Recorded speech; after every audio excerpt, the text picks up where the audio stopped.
안녕하세요. 고비세 피터입니다. 주말 사이에 또 장이 많이 약세 모습을 보이고 있습니다. 그래서 조금 많이 우려하시는 분들도 계실 것 같은데, 이 약세장이 한 지난주 중반부터 시작이 됐죠. 제가 지난번 에피소드에서 인플레에 대한 우려 때문에 전통시장을 포함해서 전체적으로 리스크오프 모드로 들어가면서 조정이 시작됐다고 이렇게 말씀을 드렸는데, 또 그 당시에 또 공교롭게도 일론 머스크의 테슬라 관련된 발표가 있었죠. 비트코인을 테슬라 판매의 페이먼트로 받아들이지 않겠다는 그런 뉴스였는데, 저는 사실 그 당시에 그 뉴스를 그렇게 중요하다고 생각하지 않았어요. 사실 그 마음은 지금도 마찬가지인데, 언론에서 엄청나게 이거를 중요하게 다루더라고요. 그래서 간접적으로 이 뉴스에 대해서 깊게 한번 생각을 해보시지 않은 분들은 뉴스에서 거론되는 걸 보고서 걱정이 돼서 팔은 경우도 좀 있었을 것 같아요. 그래서 제 생각에는 이게 필요 이상으로 너무 이 뉴스를 부각시키고 있다고 저는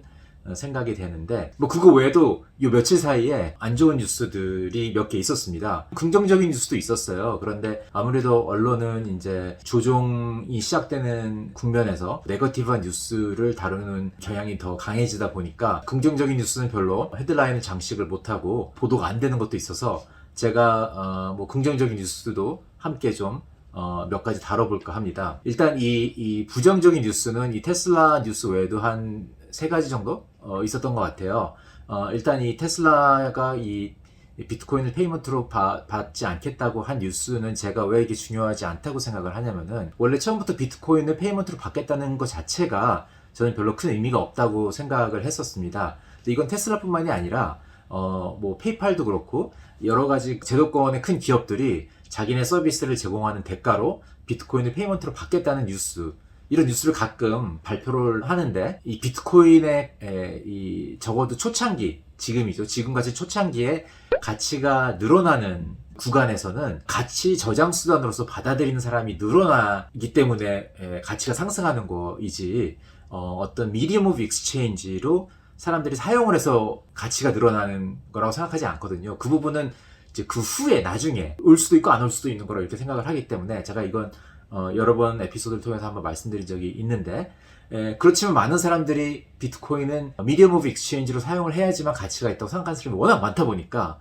그런 뉴스가 나올 때마다, 그런 어떤 기업이 발표할 때마다 그 자꾸 뉴스로 거론이 되는 경향이 있어요. 근데 저는 이제 그렇지 않다고 생각하기 때문에, 어떤 회사가 이 페이먼트를 받겠다는 뉴스를 할 때도 중요하게 생각하지 않고, 그렇기 때문에 페이먼트로 받지 않겠다고 철회를 해도 그건 별로 중요하다고 생각하지 않는 거죠. 우리가 이거에 대해서 한번 또 생각해야 될 지금 시기가 왔습니다. 왜냐하면 5월 22일이 비트코인 피자데이인데, 비트코인 피자데이를 우리가 기억해야 되는 이유 중에 하나는, 그 당시에 피자 2판을 비트코인 10,000개를 가지고 샀습니다.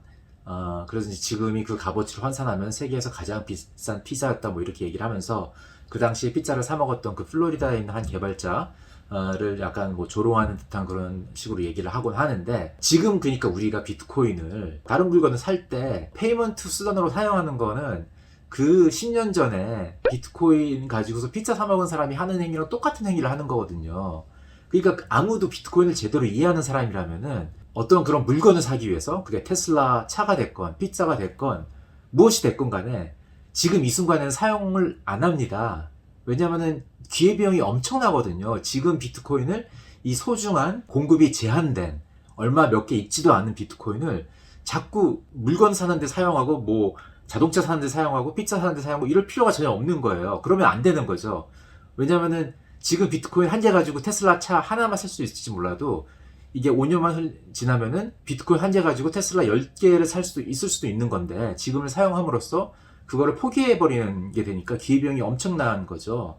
그러니까 이 비트코인을 지불수단으로 사용한다는 뉴스, 이거를 우리가 너무나 상징적인 의미 외에 너무나 크게 의미를 부여할 필요는 없다고 생각을 하고요. 그렇기 때문에 이번에 테슬라가 비트코인을 페이먼트를 받지 않겠다고 철회한 것도 전혀 값어치 있는 뉴스라고 저는 생각을 하지 않거든요. 근데 아무래도 이제 뉴스에서 이걸 갖다가 크게 다루다 보니까 시장에서 이걸 반응하는 분들이 있어서 어느 정도 조정받는 이유의 하나가 될 수도 있었을 것 같긴 합니다. 그리고 이제 비트코인에 관련된 뉴스 발표를 하면서 테슬라가 또 한 가지 언급했던 게 이제 환경에 관한 얘기였는데, 이 부분에 있어서도 뭔가 좀 우려사항이라고 생각하시는 분들이 많이 있는 것 같아요. 제 개인적인 생각은 일론 머스크 자체가 비트코인의 환경 오염을 가져다주는 그런 자산이라고 생각하고 있다고 생각하지는 않습니다. 비트코인을 잘 이해하고 있다고 저는 어느 정도 생각을 하는데, 그리고 과거에 잭 도시랑 서로 트위터상에서 나눈 대화를 보면은 비트코인이 그린 에너지를 인센티바이즈 한다는 내용을 잭 도시가 얘기를 했을 때 일론 머스크도 동의하는 듯한 발언을 했었어요. 이번에 그 비트코인 환경 오염에 관한 발표는 사실 테슬라 회사 차원에서 이제 한 얘기인데 어떤 이유에서 얘기했는지는 뭐 전 내부 사정을 모르겠지만 추측은 해볼 수 있다고 생각을 합니다. 테슬라의 주주들은 ESG 투자자들이 굉장히 많이 있어요. ESG는 Environment, Socially Responsible Governance의 약자인데 어떤 재무적인 그런 고려사항 외에도 이런 환경 문제라든지 사회적 도덕적 책임이라든지 그 다음에 거버넌스 이런 이슈를 중요시하는 투자를 한다는 그런 어떤 미션을 갖고 있는 투자자들이죠. 그런 투자자들이 테슬라나 그 외에 이제 이 환경 문제를 해결하겠다고 하는 회사들한테 많이 투자를 하는데 이게 지금 하나의 커다란 자산운용 업계에서는 테마가 돼 있습니다. 그런 주주들이 많이 지금 있는데 그런 어떤 제도권에서는 아직도 비트코인이 환경에 어떤 역할을 하는지 제대로 이해가 안 돼 있다 보니까 주주들의 압력이 꽤 테슬라 회사에 있었을 것 같아요. 그러니까 어느 정도 제도권들이 갖고 있는 그런 고정관념에 대항하기보다는 제도권이 갖고 있는 환경에 관한 의견에 어느 정도 타협을 해야 될 필요를 느꼈기 때문에 이런 발표를 하지 않았을까 하는 추정을 해볼 수 있을 것 같고요. 그리고 테슬라 자체가 뭐 카본 크레딧 마켓에 또 이제 진입을 하려는 생각도 하고 있고, 그 다음에 정부에서 환경 문제를 해결하는 회사라는 어떤 명목하에 받고 있는 여러 가지 보조금 같은 것도 많이 있습니다. 이런 거를 다 받고 챙기기 위해서는 제도권에서 갖고 있는 비트코인에 대한 인식에 대해서 어느 정도 그게 설령 잘못된 오해나 편견이다 하더라도 그 제도권에서 갖고 있는 의견에 대해서 어느 정도 타협을 해야 될 필요성을 느끼지 않았을까 생각을 해요. 이제 그래서 그런 어떤 환경에 관한 얘기를 그런 식으로 언급을 하지 않았나 하는 게 뭐 저의 추측입니다. 뭐 정확한 내막은 저도 알 수는 없지만은 또 한 가지 재미있는 트윗이 주말 사이에 있었는데 트위터 상에서 어느 한 분이 이렇게 얘기를 했어요. 이번에 발표 때문에 비트코인 투자한 사람들이 엄청나게 일론 머스크를 비판을 하다 보니까 너무나 많은 그 비난과 증오 이런 거 속에서 일론 머스크가 너무나 이제 질려버려가지고 다음 분기 실적 발표 때 비트코인 보유하고 있는 거를 팔지 않겠다고 얘기는 했지만은 어쩌면 팔 수도 있을 것 같다. 만약 그렇더라도 나는 일론 머스크를 뭐라고 못할 것 같다. 왜냐하면 지금 사람들이 증오가 너무 강해서 뭐 이런 식의 얘기를 했더니 그거에 대한 반응을 일론 머스크가 인디드 하고 했어요. 그래서 부정을 하지 않았던 거죠.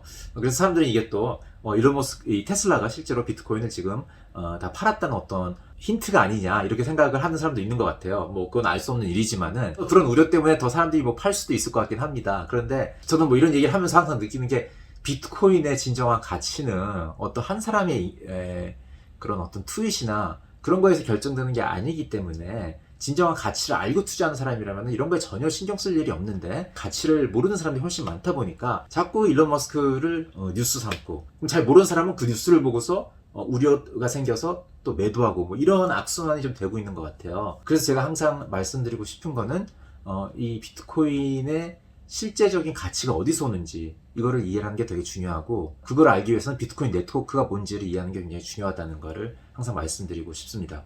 이거 외에도 다른 몇 가지 뭐 안 좋은 뉴스들이 있었던 것은 뭐냐면은 일단 테더의 리저브 에셋에 대한 내용이 공표가 됐죠. 이거는 지난번에 그 뉴욕 검찰청과 타협을 본 결과인데 그 결과 분기별로 분기별이었던가 월별이었던가 제가 기억이 안 나는데 그 자기네 리저브 에셋의 내용을 이제 공개를 하는 게 뉴욕 검찰청과의 협상의 조건 중에 하나였죠.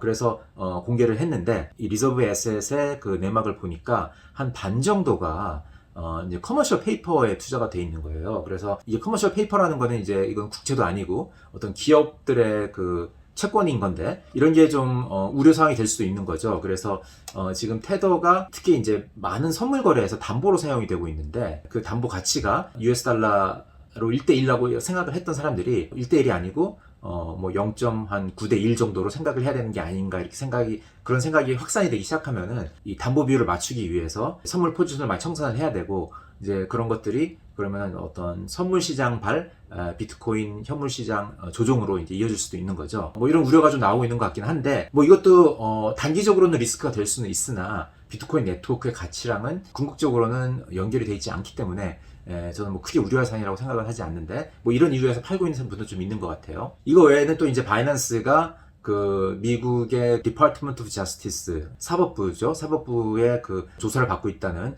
그런 뉴스인데, 바이낸스가 뭔가 나쁜 짓을 했다고 이버빙을 했다는 그런 얘기는 나오지 않고 뭐 조사를 받고 있다는 정도의 얘기예요. 그러니까 뭐 수사 과정에서 데이터를 요청한 거일 수도 있고 뭐 그 내막은 알 수는 없으나 뭐 그 헤드라인만 가지고서 우리가 네거티브하게 받아들일 필요는 없지 않을까 이렇게 생각이 됩니다. 물론 약간 그런 헤드라인이 나가면 자극적이긴 하니까 조회수는 올라가는 그런 기사였으라고 생각은 하지만은 좀 더 우리가 내막을 알기 전까지는 뭐 너무나 이것 가지고서 이제 우려할 사항은 아니지 않나 이렇게 생각이 됩니다. 이 외에 긍정적인 뉴스라고 하면은 일단 그게 있죠. 이제 포인트 72라는 거대 헤지펀드 중에 하나인데 지금 관리하고 있는 자산이 22 빌리언 달러 정도 돼요. 근데 이 자산이 포인트 72의 창업자인 스티브 코헨의 개인적인 자산이죠.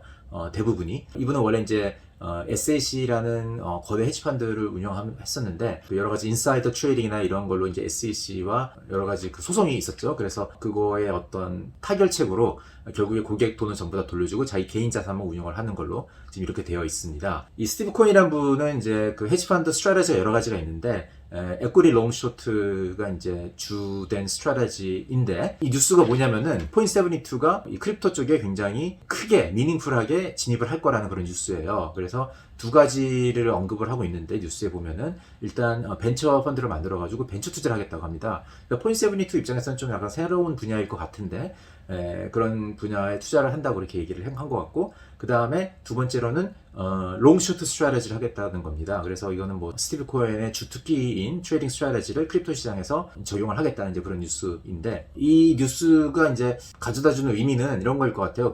이 헤지펀드들은 엄청나게 컴페티티브하고 다 서바이브하기 위해서 그 수익률에 목말라 있는 그런 집단들이죠. 순식간에 망할 수도 있고요. 이제 그렇기 때문에 수익률이 있는 곳이라면은 수익률을 따기 위해서 엄청난 노력을 하는 그런 집단들인데, 지금 이 크립토 시장 또 이제 디파이 시장에서 챙길 수 있는 수익률이 너무나 좋다 보니까, 또 과거에는 시장이 작았기 때문에 큰 돈을 움직이기가 힘들었는데 지금은 조 단위의 자금들이 웬만한 디파이 플랫폼에서 예치가 되어 있기 때문에 큰 돈을 움직이는 게 그렇게 무리스러운 게 아닌 상황인 거죠.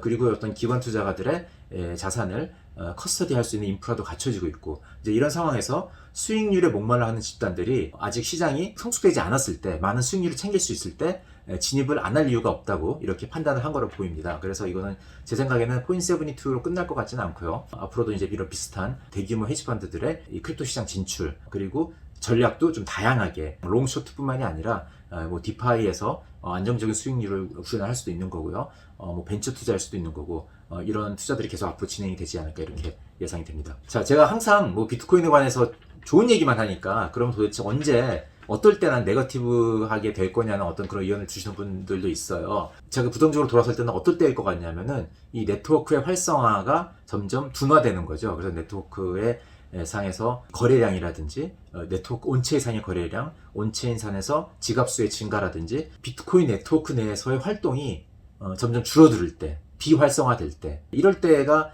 저는 굉장히 이제 비트코인에 대한 신념을 버릴 것을 고려할 이럴 순간일 것 같습니다. 근데 뭐 여태껏 지표로 봤을 때는 전혀 그런 상황이 아니기 때문에 그런 생각을 할 시기가 가까운 시일에 올 거라고 생각하지는 않는데, 그래서 제가 이제 이 가상자산 시장을 얘기할 때 다른 어떤 전문가들 분들보다 항상 제가 많이 쓰는 단어, 여러분들도 느꼈을 거예요. 이 네트워크라는 단어입니다. 너무나 많은 분들이 이 화폐라는 단어에만 집착을 해서, 아니면 가격에만 집착을 해서 그런 관점으로 얘기를 하는데, 저는 그런 거는 잘못된 경우도 많고 또 너무나 단기적인 접근 방식이라고 생각을 하고 있기 때문에, 근본적으로 이해를 하기 위해서는 이것이 네트워크라는 걸 이해를 하고 네트워크의 상황이 지금 어떤 상황인 건지 이걸 알아보는 게 굉장히 중요하다고 저는 생각을 합니다. 그러면 비트코인 시장이 지금 많이 조정을 받고 있는데 그럼 이게 굉장히 우려할 상황인지, 한 가지 참고를 할 수 있는 지표는 과거 사이클에 어떤 행동을 했느냐일 것 같아요. 그래서 제가 이제 표로 하나 보여드릴 건데, 과거 반감기 이후에 찾아왔던 불장 사이클에서 두 번이 있었죠. 그걸 비교했을 때 지금의 가격 움직임이 굉장히 뭐 특출난 건지 아닌지 보여주는 차트가 있습니다. 두 가지가 있는데요. 어느 표로 봐도 과거 패턴이랑 그게 크게 벗어나질 않아요. 하나는 첫 번째 반감기와 두 번째 반감기 때의 이 비트코인 가격의 움직임을 나타내는 차트인데, 딱 그 중간 정도의 지금 움직임을 보여주고 있고요. 최근에 조정받은 것도 그 안에서 지금 움직이고 있습니다. 두 번째로는 각 사이클의 최저점 대비 몇 배로 지금 이 자산 가격이 증가를 하고 있는지 이 추이를 보여주는 차트인데, 여기서도 과거 사이클과 전혀 벗어난 그런 움직임이 아닙니다. 그래서 가격 움직임이 우려할 상황, 뭔가 특출난 상황은 아니라는 거를 여러분들께 말씀드리고 오늘은 여기서 마치도록 하겠습니다. 바이바이.